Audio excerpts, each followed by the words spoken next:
We've been hearing a lot recently about ESG and sustainability, particularly in the world of aircraft leasing.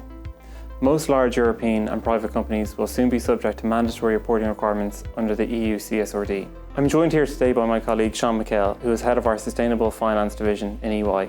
So Sean, with this upcoming directive, why should our lessor clients be concerned and who would it impact? Thanks, Richie. I think the first thing to note is that these are mandatory disclosures, so we've clearly moved away from a voluntary disclosure landscape to mandatory. So the Corporate Sustainability Reporting Directive mandates companies to disclose through regulation. The second component part is that aircraft and aircraft lessors have been included in the EU taxonomy, which again brings disclosure requirements on those companies.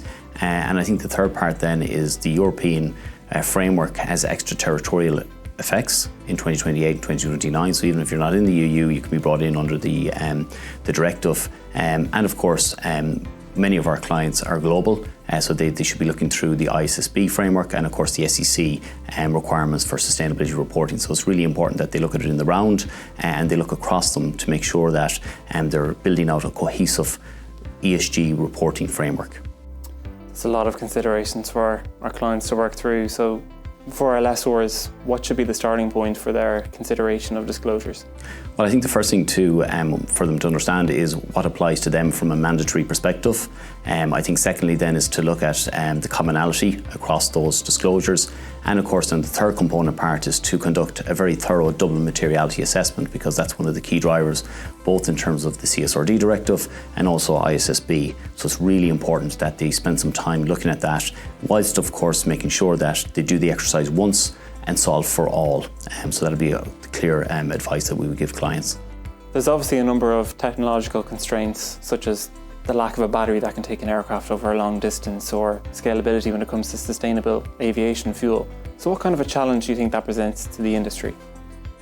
I think there's certainly challenges there, as you mentioned, but there's also opportunities. So I think, firstly, the sector does very well on kind of social and governance considerations. And I think when you move into the environmental, there's also a lot of progress being made around water consumption with the manufacturers.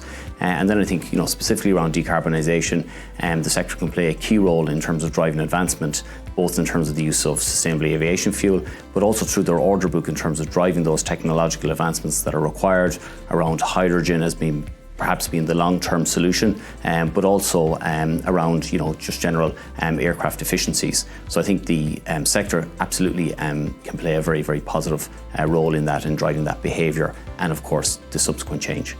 So it sounds as though there's definitely a positive lens that the industry can promote itself through. Absolutely.